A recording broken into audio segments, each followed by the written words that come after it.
Diz assim a Bíblia, olha. Eis que clamo violência, mas não sou ouvido.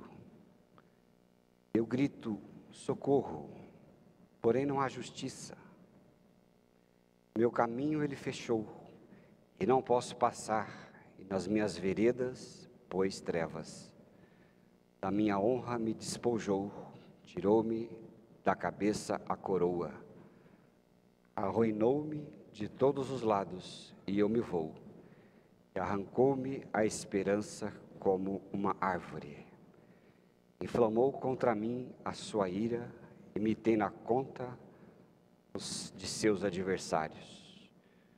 Juntas vieram as suas tropas, prepararam contra mim o seu caminho, e acamparam ao redor da minha tenda. Pôs longe de mim a meus irmãos, e os que me conhecem como estranhos se apartaram de mim. Os meus parentes me desampararam, os meus conhecidos se esqueceram de mim, os que se abrigam na minha casa e as minhas servas me têm por estranho, e vim a ser estrangeiro a seus olhos. Chamo o meu criado, ele não me responde, tenho de suplicar-lhe eu mesmo. O meu hálito é intolerável à minha mulher, e pelo mau cheiro sou repugnante aos filhos de minha mãe. Até as crianças me desprezam, e querendo eu levantar-me, zombam de mim. Todos os meus amigos íntimos me abominam, e até os que eu amava se tornaram contra mim. Os meus ossos se apegam à minha pele e à minha carne. Salvei-me só com a pele dos meus dentes. Compadecei-vos de mim, amigos meus, compadecei-vos de mim, porque a mão de Deus me atingiu. Misericórdia? Misericórdia, né? O que vocês acham quando a gente lê alguma coisa assim? Ou quando você ouve alguém assim? Ou quando você tem contato desse jeito? É uma pessoa que está sofrendo, é uma pessoa que está amargurada, é uma pessoa que desistiu de muitas coisas. É uma pessoa que viu coisas ruins à sua volta acontecerem. Diz lá que Jó, né, perdeu amigos, perdeu família, perdeu tantas coisas, perdeu a saúde. Ele disse que a única pele que existia, que ele podia se dar conta, era a pele dos dentes. É uma coisa complicada, né? Vida de Jó. É a vida de alguém. É a história de muita gente. Eu estava lendo um determinado livro que o autor escreveu que algumas crianças da igreja ali foram visitar. Quando chegou lá, uma delas perguntou para ele assim: irmão, é verdade que Jó nasceu no dia 30 de fevereiro? O que vocês acham? Alguém aqui nasceu 30 de fevereiro? A minha filha mais velha nasceu do dia 28. Só que ali, na época do nascimento, não dava para saber se ia ser mesmo 28 ou ia ser mesmo 29, porque aquele ano tinha 29. E aí a gente ficou naquele impasse: meu Deus, o que vamos fazer, né? Que a menina nascer dia 29 de fevereiro, vai ficar explicando isso pro resto da vida, né? É ou não é verdade? Todo ano, mas o que? Tem que aguentar aquilo, né? Por sabe lá quantos anos. Aí a esposa falou: vamos resolver esse negócio, vamos fazer nascer dia 28 de fevereiro. Aí nós fomos lá e marcamos, e deu tudo certo, estava na hora certa também, né? Dava tudo certinho. Foi dia 28 de fevereiro. Para não precisar ficar dando muita coisa, muita explicação. Mas ele perguntou: mas por que, moleque, essa pergunta? Aí ele disse assim: é que Jó pediu que tirasse do calendário o dia que ele nasceu. Vocês lembram o livro de Jó? Ele falou assim: seja maldito o dia que eu nasci. E realmente 30 de fevereiro não existe, foi a lógica de uma criança. Aí aquela criança nos ensina que as perspectivas, mesmo como adultos, são simplistas às vezes, né? Às vezes são simplistas. Ora, se ele amaldiçoou, não queria que fosse para apagar o dia do seu nascimento, então apagou o dia 29, 30, né? Ou 30, especificamente, de fevereiro. E é interessante, né, queridos? Interessante ver como são as coisas. Nós pessoas somos complicadas. Complicadas desde que nós nos desconectemos da fonte da nossa vida, que é o nosso Pai Celestial. Por que muitas pessoas não se encontram? Porque a fonte foi perdida. Quando as pessoas decidem viver longe de Deus, perde o significado. E as pessoas sofrem por estar longe de Deus. A gente vê algumas notícias, pensando pela linha de raciocínio de alguém deprimido, ou alguém angustiado, ou alguém como Jó que gostaria que o dia da sua vida fosse arrancado do calendário. Uma questão interessante de uma epidemia. Nós temos a pandemia é essa que nós estamos vivendo aí, né? Que é a questão mundial. Mas eu não sei se também não é mundial, ou se também se caracteriza uma pandemia. Questão do suicídio. Suicídio é uma coisa muito grave. Uma a cada 4 segundos no mundo tiram a vida. Uma pessoa a cada 4 segundos tira. Pensa nesse número altíssimo. Aí você fala, mas e o crente tem esse problema? Tem esse problema. De vez em quando a gente fica sabendo de até algum líder de igreja que infelizmente tirou a vida. Esses tempos atrás aqui, vim trabalhar, uma irmã disse, olha, um pastor jovem tirou a vida.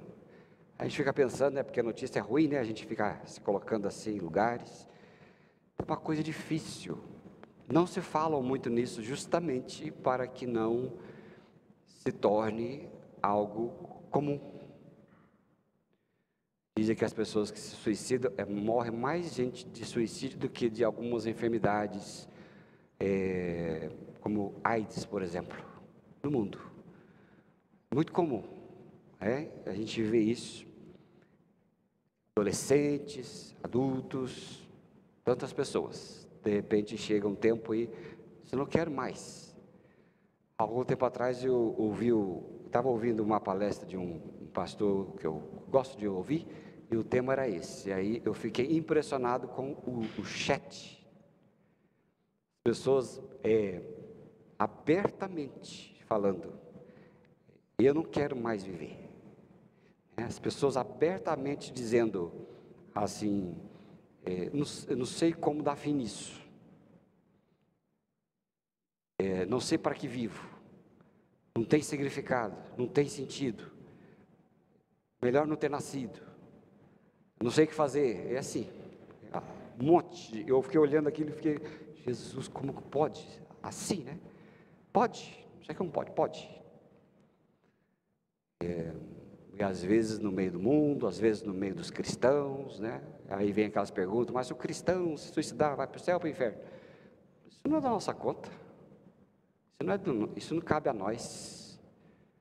Nem falar que sim, nem que não. E ninguém disse que sim, ninguém disse que não. Isso não pertence a nós, né? Um pastor contou assim, olha, cheguei um dia num velório de uma pessoa, cujo filho de uma pessoa, que o filho tinha se suicidado. E o sujeito que era daqueles, sei lá, meio atravessado, aí disse, que pena que se suicidou, ainda vai para o inferno. Falou para a mãe. É uma coisa assim que não tem lógica das lógicas, né? Você não consegue compreender de onde tal criatura tira uma fala dessa podia até pensar, mas pensar e falar, a distância, ela é quilométrica, né? Muita coisa assim que acontece, né, assim, nessa parte. Algumas pessoas do passado tentaram responder isto, né? Quando você estuda filosofia, por exemplo, faz os cursos aí de psicologia, psicanálise, aquela coisa toda, vai estudar uma série de coisas, estuda algumas coisas, né? Alguns filósofos do passado, Sêneca, por exemplo, lá em 65 depois de Cristo, era um pensador estoico, e ele dizia que o que importa era a qualidade da vida e não a quantidade. Então ele dizia, toda pessoa é livre para ponderar se sua existência está sendo uma experiência frustrante e encerrá-la. É um pensamento de alguém tentando explicar alguma coisa. Como vai explicar o que não tem explicação? Durkheim é outro filósofo mais recente, 1917, ele fez uma investigação assim detalhada, né, sobre o suicídio. Então ele isolou ali 4 coisinhas que ele estudou. A primeira era a falta de integração social. Uma pessoa que não se integra socialmente. Ele disse que tem tendência muito difícil, grave, né, para se entrar em depressão e, por fim, acabar com a vida. Falta de integração. O ser humano foi feito para se integrar, né, irmãos? Não foi feito? Para se integrar, né? Às vezes eu fico pensando assim, por que a gente gosta de chimarrão? Quem gosta de chimarrão aqui? Olha lá, 1, 2, 3, 4, 5, 6 comigo, né? Vamos lá, gosta de chimarrão. É verdade. Quem não gosta de jeito nenhum já experimentou. Ergue a mão aí. Olha, tem uma parte de gente que não gosta de jeito nenhum já experimentou, né, Úrsula? Acabou com o nosso chimarrão agora. Eu tomava com o bispo lá, uma cuia, agora não tem mais cuia, ninguém quer mais dividir a cuia, né? Acho que foi a falência das cuias, do chimarrão. Fala bem da verdade. Bom, não sei se... Gosto é gosto, tá, irmão? Gosto não tem jeito. Por exemplo, quem gosta de maçã aí? Ó. Quem gosta de jiló? Erga a mão. Aí, gosto é gosto. Como é que eu vou dizer que chimarrão é ruim? Como é que vai se dizer que chimarrão é ruim? Não dá para dizer. Mas vamos supor que o chimarrão é uma coisa insossa, quente e amarga. Vamos supor. Né? Porque se é ruim, é para cada um. Eu gosto. Insossa, quente, amarga. E agora ainda perigoso da vírus ainda. Piorou, né? Mas por que é? Porque a essência da roda do chimarrão é a roda. Não é a coisa. É a roda. Se você não gosta de chimarrão, vou chamar você para... Vai comer uma linguiçada então em casa, é a mesma coisa. O importante é a roda, né, Isaías? Então, ambiente social, sociabilidade é muito importante. Muito importante. Então, integração. A outra coisa, por tradição, algumas culturas têm por tradição isso. Né?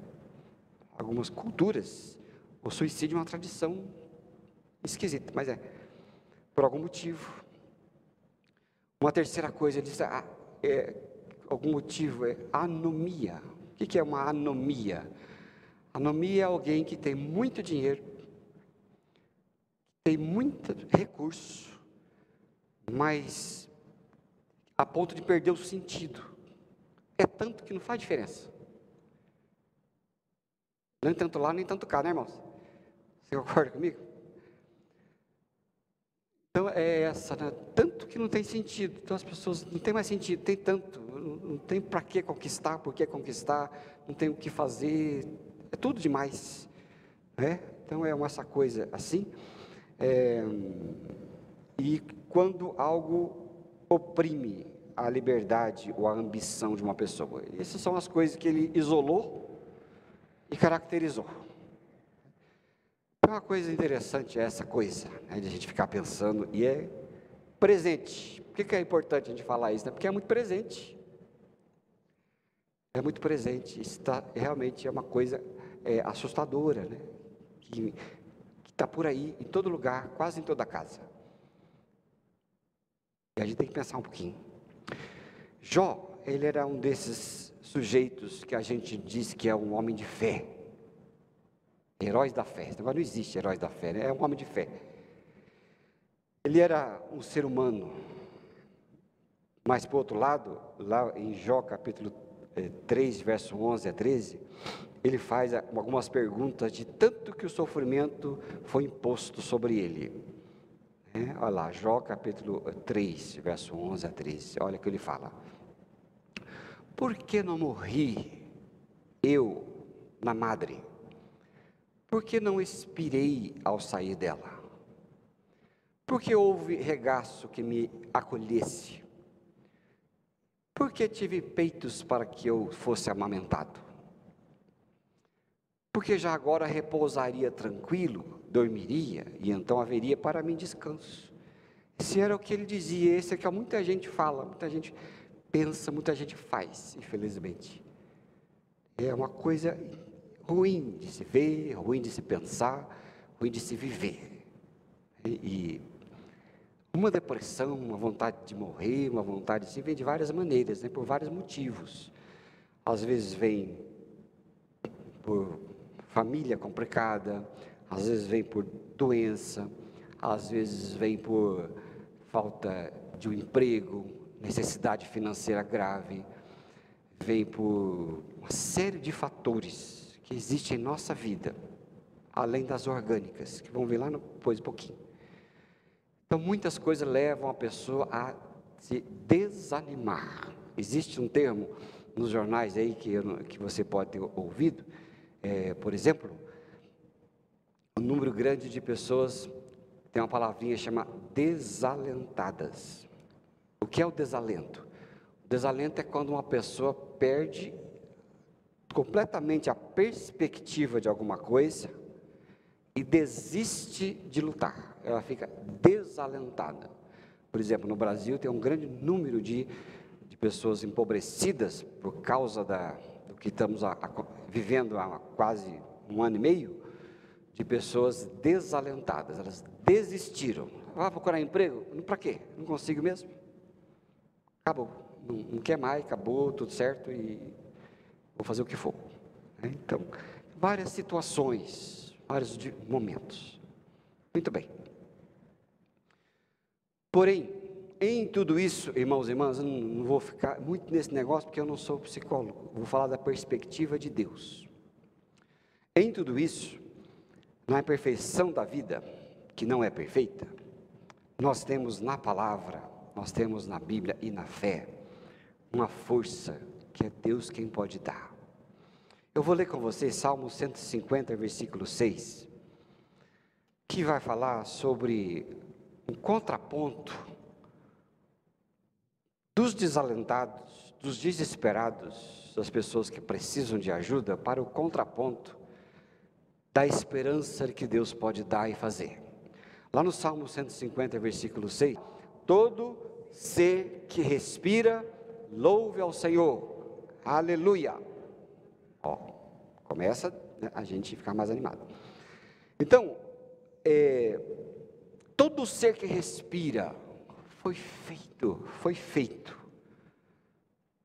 para um fim, mas não é todo ser, é o ser humano em sua essência, é o ser humano em sua essência, ele foi feito para louvar, para expressar Deus. O ser humano desconectado do Pai, de Deus, ele perde a sua essência, por isso não acha motivo para a vida. Olha, eu sinto muito, se vocês estão aqui, ou vocês que vão assistir, ou que estão assistindo em casa, se aceita ou não aceita, isso não é meu problema. Meu problema minha função é mostrar a Bíblia, e a Bíblia naquela que eu creio, e vocês creem, muita gente crê, ela mostra que o ser humano, ele foi feito para a conexão com Deus, porque é nessa conexão que há a plenitude de vida e o desejo de vida. Se as pessoas que não concordam com isso, achem uma solução então, porque até então estão procurando, fora disso. Todo ser que respira, louve ao Senhor.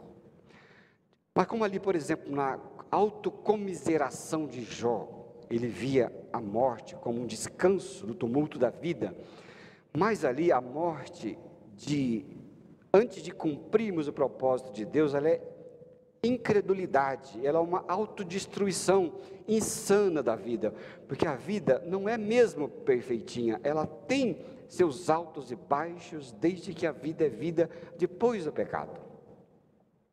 Ela tem altos e baixos, ela é imperfeita, não é como nós desenhamos, né? Se alguém nasceu, cresceu e desenhou conforme é toda a vida, esse é o projeto da minha vida, vou executar. O projeto vai mudar muitas vezes, vai mudar muitas vezes. O engenheiro de uma obra muda o projeto muitas vezes. Nossa vida muda muitas vezes. Ela não é perfeita, mas ela tem uma essência divina que nos dá a alegria da vida e o incentivo para prosseguir, para viver. O Senhor, que está sempre conosco no alto aí das montanhas e vales, desertos e mares, como nós cantamos, Ele nos faz e nos derrama a sua graça para vivermos sempre e tirarmos a força dele para viver sempre, porque foi assim que Jesus ensinou e Ele mostrou para nós. Nós vamos ver ali João 16, versículo 33, como a fonte da vida vem sobre nós e nos abençoa com o desejo dessa fogo, essa faísca de Deus que existe em nós, ela entra em ebulição e nos dê a alegria da vida. João 16, 33. Vamos ler lá, irmãos e irmãs, juntos? Olha o que Jesus falou: estas coisas para que tenhais paz em mim. No mundo passais por aflições, mas tende bom ânimo, eu venci o mundo. Olha, eu gosto aqui da minha versão. Eu digo isso para que, por estarem unidos comigo, vocês tenham paz. No mundo vocês vão sofrer, mas tenham coragem, porque eu venci o mundo. Jesus venceu, teve coragem, venceu o mundo. Ele deu a sua vida pelo mundo, e Ele não desistiu do mundo. Ele estava no mundo, dando força para o mundo, e deixou neste mundo o seu fogo, o fogo do Espírito, para que possamos ter coragem e ânimo para a vida. É Deus no coração. É triste quando alguém diz, vou tirar a vida, porque tirar a vida é um ato violento contra Deus, contra si mesmo e contra o próximo. Suicídio é um ato violento contra Deus, contra si e contra o próximo. Só Deus que pode tirar a vida. Ele dá e Ele tira. Suicídio provoca morte coletiva, não só de si, mas dos que convivem junto. Porque nenhum de nós somos uma ilha, pois ninguém pode pensar que ao cometer um ato como esse vai aliviar a vida dos outros, ou a sua. É o contrário, ele vai pesar a vida dos outros e a sua.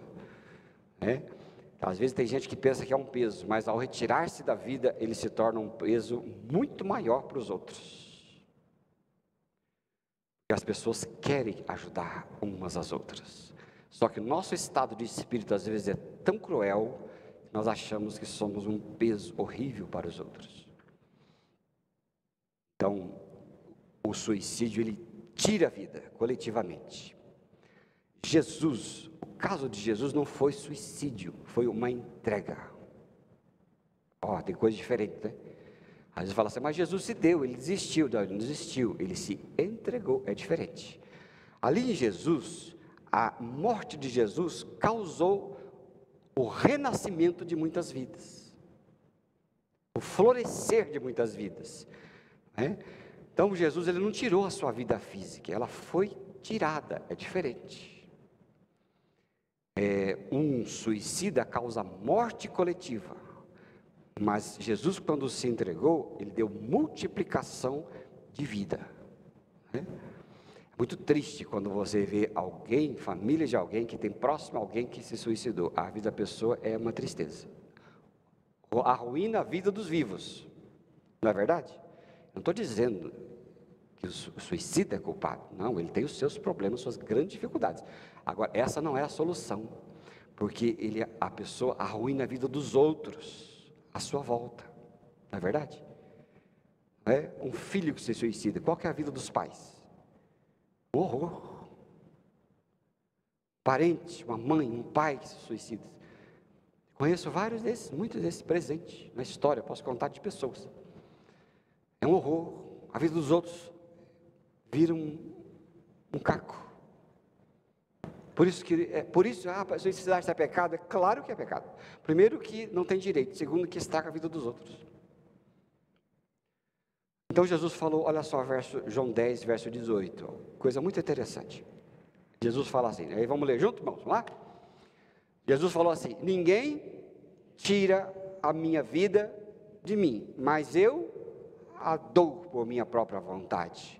Tenho o direito de dá-la e o direito de recebê-la, pois foi isso que meu Pai me mandou fazer. Ele disse: minha vida ninguém tira, eu mesmo a dou. Tira, eu dou. Foi o propósito. O propósito da morte de Jesus foi expiatória. Ele morreu para que vivêssemos. Mas na sua morte houve ressurreição do próprio Senhor e a ressurreição nossa. Jesus e Deus é o Deus da vida. Vocês entendem, irmãos e irmãs? Por isso que o evangelho que vive a vida de Cristo, por favor, não o cultural religioso, ou desgraça que é o cultural religioso, mas aquele que vive a vida de Cristo, ele é essencialmente vida, ele sempre vai cultivar vida. Jesus é vida. Quando Jesus morreu, quando ele morreu ali na cruz, houve um grande terremoto, o véu do templo se rasgou para que fôssemos dado a nós o direito de ter a comunhão com o Pai. Diz a Bíblia que os mortos, muitos mortos, saíram dos túmulos. Sabia? Mortos reviveram. E por que eles reviveram? Porque Jesus, ao morrer, ele disse: eu vou morrer para que vocês tenham vida e vida abundante. E a amostra de vida foi tão poderosa que a morte do dono da vida causou ressurreição de mortos. É vida derramada. E agora todos nós fomos vivificados por Cristo. Recebemos vida, a seiva da vida. Vida de Cristo, sabe? Então, outra coisa interessante é que Deus vê a nossa vida com um propósito. Vamos ver Efésios 1, versículo 3. Lá, vamos ver Efésios 1, verso 3. A palavra aí de Deus. Vamos ler junto? Vamos lá. Agradeçamos ao Deus e Pai do nosso Senhor Jesus Cristo, pois Ele nos tem abençoado por estarmos unidos com Cristo, dando-nos todos os dons espirituais do mundo celestial. Bendito seja, minha versão, bendito seja o Deus e Pai do nosso Senhor Jesus Cristo, que nos abençoou com todas as bênçãos espirituais nas regiões celestiais em Cristo Jesus. Olha, na aparente imperfeição dessa vida, nosso Pai providenciou a redenção para que através da existência de cada um de nós nesta terra, possamos conhecer a obra de Cristo e a Ele nos juntarmos e viver ao lado dEle, de Jesus e do Pai, sempre. Veja que a Bíblia diz que Deus nos fez assentar nas regiões celestiais em Cristo Jesus. A Bíblia tem duas realidades, que você primeiro, você fala assim: mas eu morreu, nós já morremos, não precisa se matar, porque você já morreu. Sabe que você já morreu? Ô irmão, de última hora, Colossenses 3:3, quero dizer a você que você já morreu. Que muitas pessoas têm que saber, porque o que faz alguém ficar muito cheio de si, enfim, com muitos problemas. É assim mesmo. Às vezes, sou muito comum que às vezes eu brinco, às vezes não brinco, mas eu falo assim, ó, sabe qual que é o seu problema? Tem muito problema. Eu digo, sabe qual que é o seu problema? É que você está muito vivo. Você tem que morrer. Porque gente que está muito vivo é um problema. Sabia? Gente que está muito viva é um problema. Por que, sei lá, tem gente importante que se mata, aquela coisa lá. Por quê? Porque vive a cata da aprovação dos outros. Está muito vivo demais. E o ser humano que vive a cata de aprovação dos outros é um problema. Que ele sempre quer impressionar e quando não consegue impressionar, fica deprimido. Entendeu? Então é excesso de vida. E a gente tem que morrer. Mas morrer como? Se matar? Não, não é se matar. Para que você vai se matar se você já morreu? Olha lá, ó. Vamos ler. Pois vocês estão mortos ou estão vivos? A gente morre em Cristo. Já morri com Cristo. Mas eu não só morri, eu ressuscitei com Cristo. E com Ele você morre e ressuscita. E você descansa. A Bíblia diz, nos fez assentar. Quando você creu em Cristo, você sentou. Então onde você está hoje? Assentados nas regiões celestiais em Cristo Jesus. Por isso que você existe. Porque Jó queria morrer? Porque não tinha sentido, mas depois ele viu o sentido. Jó, sabe por que você viveu, passou por tudo isso? Para você me conhecer. E você vai ver como é bom me conhecer. Na aparente ali, que Jó fazia, vivia, a Bíblia diz que Deus nos fez ali e para Ele. Como poderíamos conhecer a Cristo e sua obra de amor incondicional e demonstração de amor perfeito? Nascendo e renascendo em Cristo. Porque a vida ela é uma dádiva para nos dar a oportunidade de conhecer a Deus e a Cristo e o reino invisível do seu amor. Não viver é desprezar a oportunidade que recebemos de conhecer a vida e a plenitude de Cristo. Todos já tinham ouvido a teu respeito, mas agora os meus olhos te viram. Por isso, menosprezo a mim mesmo, me arrependo no pó e na cinza. Qual foi e qual é? A gente conhece o verso primeiro, de cor. Helena, a gente que é de igreja, né? Antes eu te conhecia, te ouvi falar. Mas a outra parte é que é importante. Põe a outra parte de volta. Ele diz assim, ó, minha versão diz, por isso estou envergonhado de tudo que disse, e me arrependo sentado aqui no chão, no monte de cinzas. Do que é que Jó está arrependido?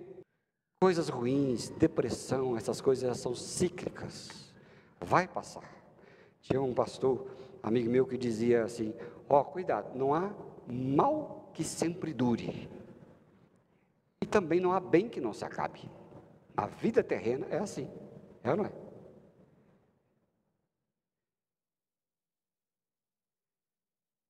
Agora vamos para o final. Se você e eu estamos como Jó, com vontade de morrer, coisa simples, mas tente o seguinte.